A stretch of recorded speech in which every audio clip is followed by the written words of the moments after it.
Mayong hapon mga igsoon, adto ta sa pulong sa Dios. Ablihan natong atong mga Biblia sa Lucas 17 o katong pagabasahon sugod sa 11 ngadto sa 19. Lucas 17 versikulo 11 ngadto sa 19. Nagaingon mga igsoon. Og sa naglakaw siya padulong sa Jerusalem, siya miagi subay sa pag-utlan sa Samaria o sa Galilea. Og sa pagsulod niya sa usa ka balangay, siya gisugat sa napulo ka mga taong sanlahon, nga sila nagatindog og nagpaantaw, og sa makusog nga tingog na nag-ingon, Jesus, magtutudlo, kaluyin taon kami. Og sa iyang pagkakita kanila, siya miingon kanila, lumakaw kamo og ipakita ang inyong kaugalingon ngadto sa mga saserdote. Og sa nagpanlakaw sila, nangaayo sila. Unya sa kanila, sa iyang pagkakita nga siya maayo na, mibalik og sa makusog nga tingog nagdaig sa Dios. Og siya mihapa sa tiilan ni Jesus og nagpasalamat kaniya. Og kadto siya usa ka Samaritanhon. Og si Jesus miingon, dili ba napulo man ang naayo? Hain ba ang siyam? Wala ba kanila nakita nga mibalik og nagdahig sa Dios gawas ni ining dumuluong? Og si Jesus miingon kaniya, tumindog og lumakaw ka.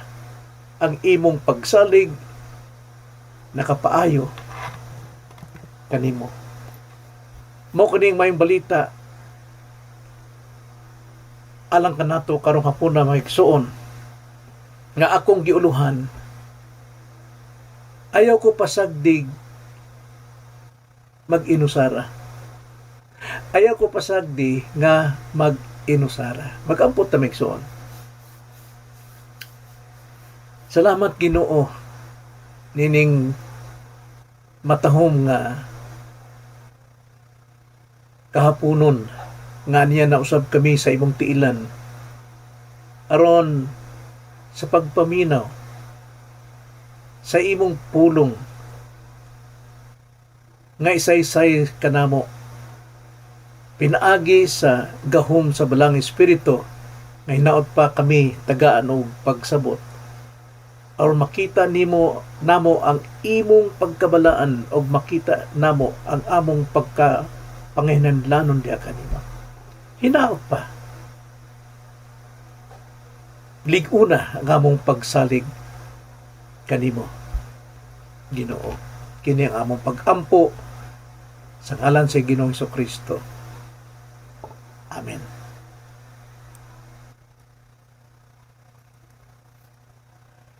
Sama sa giingon sa Salmo 133, versikulo 1, maigsuon. Kung atong pagkabasahon, nagaingon, aniya karon pagkamaayo o pagkamalipayon gayod sa mga magsuon nga managpuyo sa paghiusa. Ngayag tungod kini sama sa bililhon nga lana nga anaa sa ibabaw sa ulo, nga nagapada daligdig ibabaw sa bungot, bisan sa bungot ni Aaron, nga midaligdig ibabaw sa liab sa iyang mga biste, sama sa tunog sa Hermon, nga nagatagak ibabaw sa kabukiran sa Sion. Kay didto gisugo ni Jehova ang panalangin bisan sa kinabuhi nga walay katapusan. Makita nato dirhi ang pulong nga pagkaanindot o pagkamaayo o pagkamalipayon ang mga magsuon nga nagkahiusa, nga nagpuyo sa pakighiusa, pagsimbas pakighiusa. Gano man, kay naagyod ang dako kayong kalipay sa Dios o dakong panalangin sa mga tao sa Dios. Malipay ang Ginoo kay tungod kining pagkahiusa sa panaghiusa sa magsuon sama kuno sa lana nga anaa sa ibabaw sa ulo, anointing oil nga ibubo sa ulo kang Aaron o kining lanaha tanang pahumot gisagol-sagol kini aron nga mga limyon mao ni ibubo sa ulo diha sa pag-anoint sa usa ka tawo nga pinili og dinha gilarawan ang pagkahiusa sa managsuon sa ilang panagpuyo bisan pa sa panagsimba nga daw sama sa lana humot kaayo mudaligtig ngadto sa bungot ngadto sa ibabaw sa bungot ni Aaron nga bidalagdig ibabaw sa liab sa iyang mga biste. O niya mo kuyanap diri sa dughan ni Aaron nga dunay 12 ka bato nga hiyas nga gilarawan sa 12 ka panay sa Israel.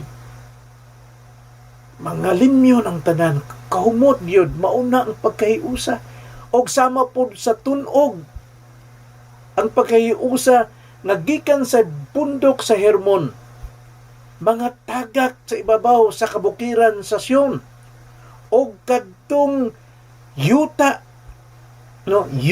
nga tigang uga tagaan kini og kinabuhi isugo sa Ginoo ang panalangin busa muturok ang tanang mga sagbot, mga puwak, mga tanaman og kini magahatag og kinabuhi nga walay katapusan. Busa kining atong giablihan karon nga pulong dinhi nagpasabot nga pagkaanindot og malipayon ang managhiusa. Ang pangutana, may kalipay kaha ang Dios o bisan pa ang pastor sa adlaw sa Domingo kun walay musimba, walay pagkahiusa musimba nga mudaig sa Dios, doon kay kalipay. Unsaon nakaha kun nag-inusara ka nga musimba o simba sa Dios mo himaya kaniya madasig ka kaha sa imong kaugalingon nga nag-inusara ka. Mauni na itabo maigsuon nining kasaysayan nga atong gibasa karon bahin sa napulo ka mga taong sanlahon. Tanan sila napanalanginan sa Ginoo. Sila nga maayo, nalimpyo ang ilang sanla. Apan sa diha nga makaamgo sila nalimpyo, usa lang ang nibalik. Aron sa pagpasalamat o sa pagsimba sa Dios. So atong tan-awon maigsuon kining kahimtanga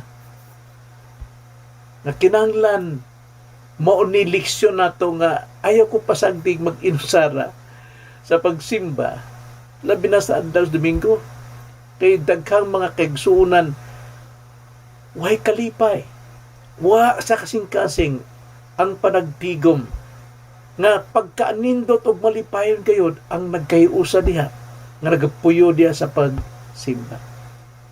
Tan-aw nato kini sa tulo ka parte ning atong teksto. Primero, sumala sa bersikulo 11 ngadto sa 14, dunay hangyo ang napulo. Tanaw nato ang kahimtang sa ilang paghangyo. Bersikulo 11 ngadto sa 12 nagaingon, og sang naglakaw siya padulong sa Jerusalem, ang pasabot ng gisuwat ni Lucas sa Jesucristo, samtang siya nagalakaw, nagbipanaw siya padulong sa Jerusalem. Kay balotay na yung mauna niyang katapusan nga pag-ingon sa Jerusalem aron may tabo ang gipropesya kaniya nga kinahanglan siya sakiton, patyon, ilansang sa krus. O niya naa siya sa utlanan sa Samaria o Galilea. Utlanan migsuon sa Samaria kay balotang Samaria kini mga mistiso nga mga Hudyo. Ang Galilea pure Hudyo, doon na sila'y kagubot. Kay di makadawat ang pure sa mga mistiso nga mga Hudyo. Unya sa pagsunod ni Jesus sa usa ka balangay, usa ka baryo, misugat kaniya ang napulo ka mga taong sanlahon. Og sila nagatindog nagpaantaw didto sa layo-layo. Karon, doon na sila'y paghangyo. Naasa nila sa kahimtang bulag sila sa karaghanan sa mga tao, kay ang mga tao gipangluod kanila, baho sila, o labi na hugaw sila alang sa ilang balaod. Nagpaantaw sila sa paghangyo. Kung layo-layo o nagpaantaw sila sa paghangyo, kusog ang ilang tingog. Apan kung atong tan-awon naon nga usa ka sandahon, apektado ang iyang tanang lawas, ang iyang panit, mga ut-ut, ang iyang mga bukog, dili sa kasabot og napaso na bas kalayo ang ilang kamot, kay tungod nam na ilang ang ilang tanang lawas. Unya ang ilang pong tutunlan gikaon na sa sangla. Mao na nga ang ilang tingog dili kaayo tingog nga klaro kundi hoarse, no? Kanang mo na nga kinanglan sila, dungan sila, silang napulo nga musinggit aron sila mapaminawan, mapati sa mga tao. Kay tungod layo sila nga nagpaantaw. So makita nato nga kining napulo nagkahiusa nga misugat kang Jesus, nagkahiusa nga musuwagit sa paghangyo ngadto kang Jesus. Mga pagaw na sila. Doon na sila'y pagkahiusa. Maayo tan-awon. Karon, makita nato ang mando sa hangyo. Nakita nato ang kahintang sa paghangyo, nya karon nakita nato ang pagtuaw sa paghangyo, karon ikatulo ang mando sa hangyo. Versikulo 14.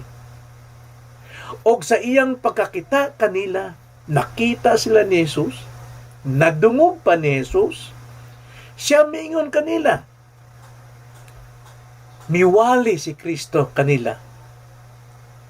Nga nag-ingon, lumakaw kamo og ipakita ang inyong kaugalingon ngadto sa mga saserdote.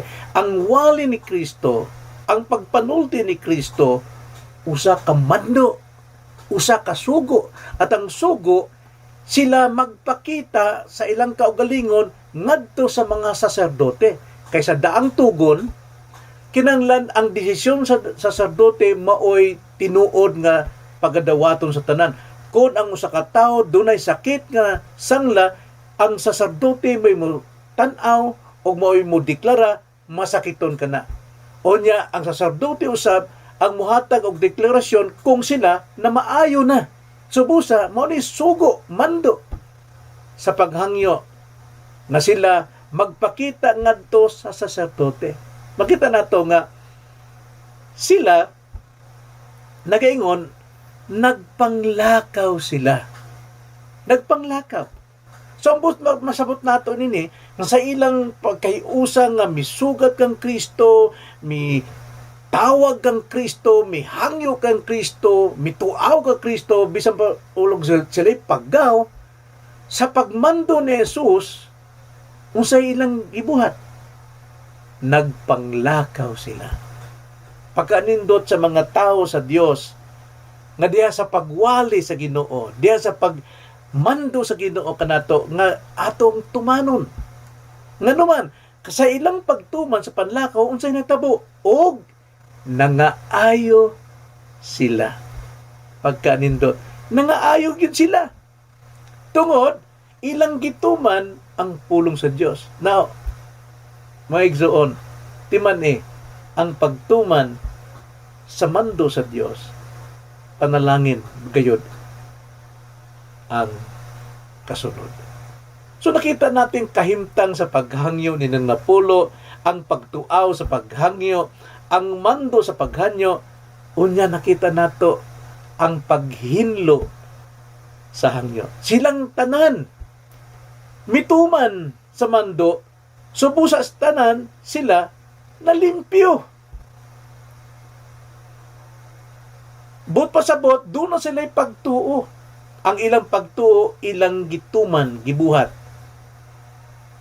Mauna nga sila nangaayo. Karon, ikaduha, may igsoon. Sumala sa versikulo 15, ngadto sa 16, makita nato ang pagbalik sa usa. Huh?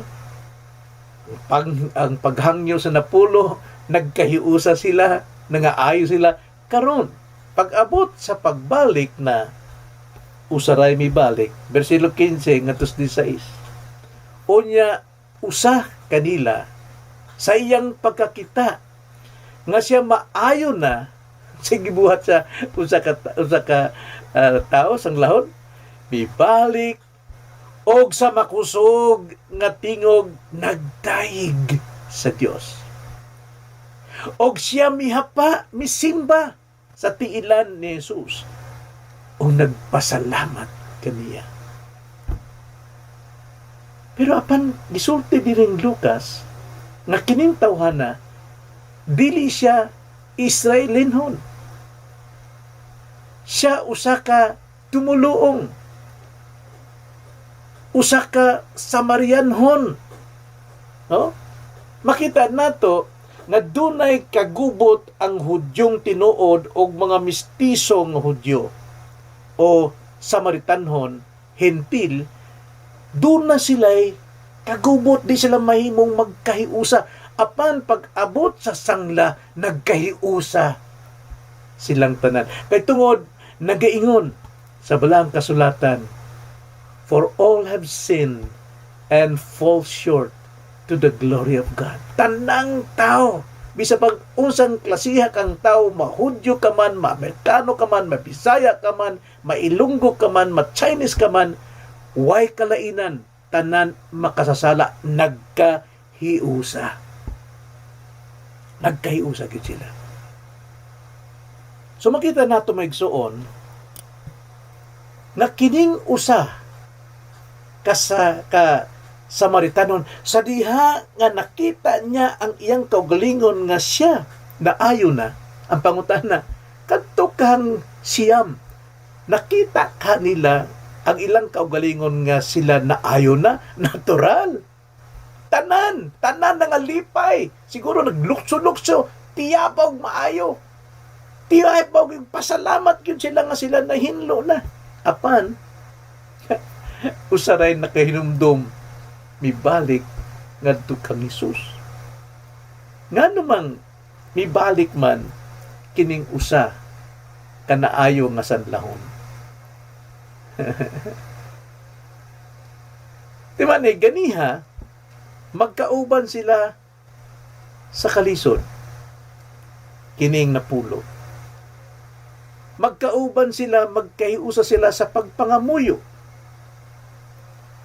Nagkahiusa sila sa pagtuman, sa panlakaw. O nagkahiusa sila sa pagkaayo. Karon, nag-inusara na lang ang mibalik. Nganong mibalik maning usa? Well, ikaw, kung ikaw nakadawat og panalangin, unsa may buhaton nimo? Talikdan, imong talikuran naghatag nimo og gift, naghatag nimo og panalangin, usa ka libo, tingali mo swagit ka. Unsay buhaton? Magpasalamat yun kaniya. Mao ni buhat nining usa ka tawo nga sanlahon. Aron sa paghatag sa iyang testimonyo, sa iyang kinabuhi, unsay nahitabo kaniya. Tanawang 15, nag-iingon. Unya, usa kanila sa iyang pagkakita nga siya maayo na. Siyempre, yun ning i-testimony. May balik. Og sa makusog nga tingog nagadaig sa Dios. Maigsoon kining pagdaig nining tawhana labaw pa sa usa ka tawo nga hindaog og loto.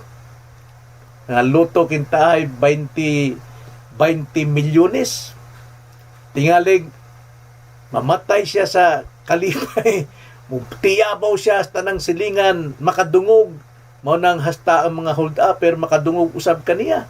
Apan kining pagtiyabaw ni ining usa ka tawo sa kalipay sa Dios, labang makusog, abot langit ang iyang kakusog diha sa paghugyaw tungod sa kalipay. Mauna nga siya mibalik. Aron iyang ihatag ang iyang testimonyo, kay nakita niya nga siya nalimpyo na. Nakita niya nini, busa nagdahig siya. Ang siyam, nagdahig usab maigsuon. Hay man sila paingon sila uli sa ilang mga balay, kay pila ka tuig na sila nag-anto sa kamingaw sa ilang mga hinigugma. Himinbalik sila dito sa ilang lugar, sa ilang baryo, o nagsuwagi sila dito, nagpasalamat sila nga naayo na. O niya ang iyang mga mag-anak nangalipay usab, wahibawi nagpatumbanig tulo ka baka, nagpatumbag na po kakabaw, nagpatumbag na po kababoy, tungod nagpista sila sa kalipay. Mao ni nahitabo sa siyam. Apan ang usa didto sa Dios nagkalipay, gihatag tanang himaya sa Dios. Mibalik siya aron magpasalamat. Versikulo 16 nagingon, og siya mihapa sa tiila ni Jesus og nagpasalamat kaniya. Pagkaanindot, usahay kining mga tao nga sa diha nga sila nakadawat og kaluwasan, managsiyagid sila, daghan silang testimonyo, halapan ang istorya nga to, pagpadag mga tao, kabigo ng mga tao, nga simbata, apan sa nagkadugay na, kay tungod, dako na ganansya ng kalibutan, kitapulan na sa pagbalik sa pagsimba, wala gyud muhatag og pagdaig og pagpasalamat. Kining tawhana, nagpasalamat siya sa Ginoo nga siya naluwas sa iyang sakit. Og siya misimba kang Jesus. Kay giilan niya ang iyang kaugalingon kung kinsa siya kaniadto. Yang gibalik ang iyang kaugalingon. Kinsa ko, hugaw ko kayo. Baho ko kayo sa tanang mga katawhan. Sanlahon ko, paingon ko sa impyerno. Naghulat na lagkamatayon apan miabot si Kristo sa iyang kinabuhi. O siya gikabot. Bisan tuod siya og usa ka Samaritanhon. Nagpaubos gyud siya. Sama sa usa kinahan nga taga Kanaan nga sa dihang iyang anak giyawaan, miduo siya kang Jesus, mistiyabaw siya, mihangyo siya, kaluin taon ako, o Ginoo, anak ni David, kay tungod ang akong anak giyawaan, apan wa tingog ang Ginoo. O niya ang mga alagad gipa lakaw siya, kay tungod nagsaba kung siya sunod-sunod. O niya miingon ang Ginoo, dili angay ihatag sa iro ang pagkaon alang sa mga anak. Kidawat lamang gihapon ni sa inahan. Tinuod na Ginoo, iro lamang ako.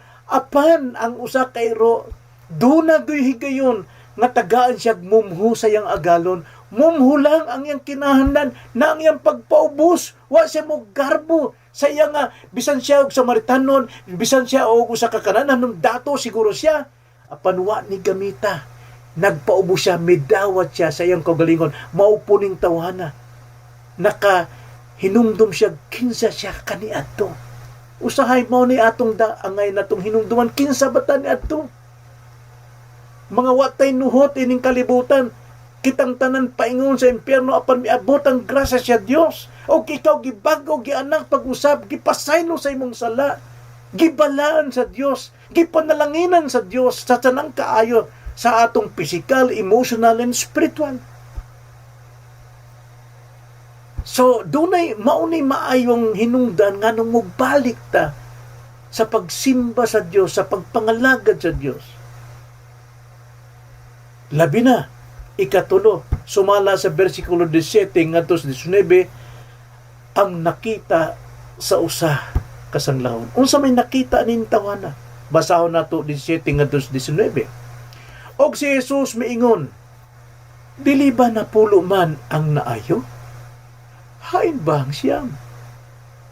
Wala ba kanila'y nakita nga mibalik o nagdaig sa Dios gawas ni ining dumuluong?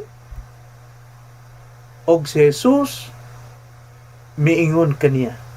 Bot pasabot, si Jesus mihatag og assurance nining tawhana nga dili lamang siya naluwas sa iyang sangla, kundi naluwas siya sa sangla sa sala. Og nakatagamtam siya, nakadawat siya kinabuhing dayon. Ay mingon sa 19, og si Jesus mingon kaniya, tumindog, tindog, og lumakaw ka. But pasabot, barog, gawas nun ka na. Magkinabuhi ka nga malipayong tinuod nga langit nung pagkamalipayon. Lumakaw ka. Nga ingon, nga anak sa Dios, ang imong pagsalig nakapaayo kanimo. So, sa'yo nakita nining usa ka tao. Klaro yun nakita. Ang pulong nagasulti. Nakita niya ang kaguol ni Jesus. Kaguol sa unsa? Ingon siya, dili ba napulo man ang mga naayo? Hain naman ang siyam. Dakong kaguol sa Dios. Nga diha ikaw napanalanginan o paglimpyo sa lawas, apan wa gyud magpasalamat, wa ka mo balik. Way kasiguruhan, iguran sa sangla ang nadawat nga kalipay nining siyam. Muna nga sa daghang milagro ni Jesus, daghang mga naayo, daghang nakakaon, daghang mga napanalanginan, apan walay tinuod nga relasyon kay Jesus, kay wala sila mamalik. Aron masigurado ang ilang kahimtang sa kamot sa Dios. So nakita rito dinhi sa kaning tawhana ang kaguol ni Jesus. Igsuon kung magpasagad ka, magpakaway bili ka sa imong relasyon sa Ginoo. Nagkalipay ka ng kalibutan sa pista diya, suroy-suroy, hala kaon diya duwa, hala tanang sugal kalipay kay tungod ikaw kuno ay kuan ka na kanang sana. You're free. Sayop kay suon. Nag-uol ang Ginoo. Sayang ang imong gisulting naluwas ka apan wala nimo mahala. Ang pagmamahal nato mao nay secure, makapaghatag og assurance sa atong tinuod ng kaluwasan. Hay naman ang siyam. Wala ba'y mibalik sa paghimaya sa Dios gawas ni ining dumuluong? Kauaw sa migso ko bitaw no nga kita dugay natang Kristohanon kala pang risgar nato nga Kristohan ako, lig-on ako. Apan malupigan ka sa mga bag-ong na-convert nga maoy mainiton, nagmahal sa Dios, nagmahal sa pulong, nagmahal sa buluhaton. Unya ikaw nga pastor, wa ka magmahal sa Dios. Sayang. Kaya diha sa atong pagmahal sa Dios, sa atong pagdaig, pagsimba, manakanay maghatag ka natong assurance. Sumala nining tawhana, versikulo 9, og si Jesus miingon kaniya, tumindog og lumakaw ka. Nga naman, ang imong pagsalig nakapaayo kanimo. Na paminawi kini maigsuon kay tungod daghay mga taong nag-ingon do na sila'y pagsalig mao na nga sila luwas nun. Apan ang atong pamutana diri, tumindog ka og mulakaw, ang imong pagtuo maoy nakapalimpyo o nakapaluwas kanimo. Unsa may nakapaluwas nimo ang imong pagtuo, ang imong kaugalingong pagtuo? Dili. Kung dili dunay object ang tinuod nga pagtuo, hain man mo tuo ning tawhana. Dito ba sa iyang pagtuo siya naluwas, na ayo? Dili. Nagtuo siya kang Hesus nga nagsugo kaniya. Nga kung ikaw motuman kang Hesus, do nagyugig kasiguruhan sa imong kaluwasan. Mao nang maingon si Kristo, tumindog ka, lumakaw ka. Ang imong pagtuo, asa? Kaniya, kang Hesus, maoy nagpalimpyo, maoy nagluwas kanimo. So dili tanan nagaingong dunay pagtuo luwas nun, igsoon. Sapagkat ang totoo tinuod nga luwas nun ang ilang pagtuo makita nga sila nagyud sigig balik kang sa Dios, sigig daig sa Dios, sigig simba sa Dios, sigig wali sa Dios, sigig pang testimonyo sa mga tao kung unsa ang lihok sa Dios sa iyang kinabuhi. Sumo sa maigsuon, hangyo nako ninyo. Hangyo usab sa tinuod Kristohanon kaninyo. Ayaw kong pasagdi nga mag-inusara kong mobalik sa pagsimba sa Dios. So usa sa makapalig-on sa atong isig kaigsuon maigsuon, mao nga kita managsimba sa matag adlaw sa Domingo.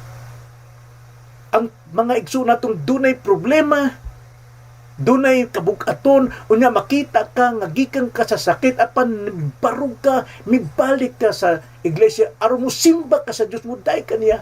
Kinsa 20 taon siya way sakit. Ang iyang kabug-aton sa kasingkasang iyang problema mo'y nakapadawn kaniya. Kung makita ka, mapalig-on nimo ang isig kaigsuon nimo. Buot ba nimo nga ikaw makapadasig o makapalig-on sa uban? Higugma ang Dios labaw sa tanan aron imo siyang simbahon sa tanang panahon sa pagsimba. Ayaw pagpasagad sa imong relasyon. Simba sa Dios. May problema o wala, balik. Magpasalamat sa Dios. Kay mas labaw sa kayuhan sa mga sakit ang atong nagdawat nga kayuhan, mao ang kapasayloan sa atong sala. Hain karaman kadas Domingo. Tingalig present ka. Present ka physically pero absent ka spiritually. Ang imong hunahuna nasa basketball, ang imong hunahuna nasa pista, nasa kaon, nasa sugal. Dili ka maayong example sa mga kaigsunan. Daghay mga pandol nimo. Ayaw pasagdi nga ang mga igsuon mag-inusaran mo balay kumusimba sa Dios. Ampo tamigsuon. Salamat Ginoo sa imong pulong. Mo'y makapamatngon ka namo og pasaylo kami sa among mga nahimong salang tinuyuan. Hinaot pa Lord, tabangan mo ang matag usa nga makabalik dia kanimo sa paghigugma kanimo, pagbayaw kanimo, pagdaig kanimo, pagsimba sa espiritu kamatuuran kanimo. Salamat Lord. Makining among pag-ampo di lamang sa ngalan sa Ginoong sa Kristo. Amen.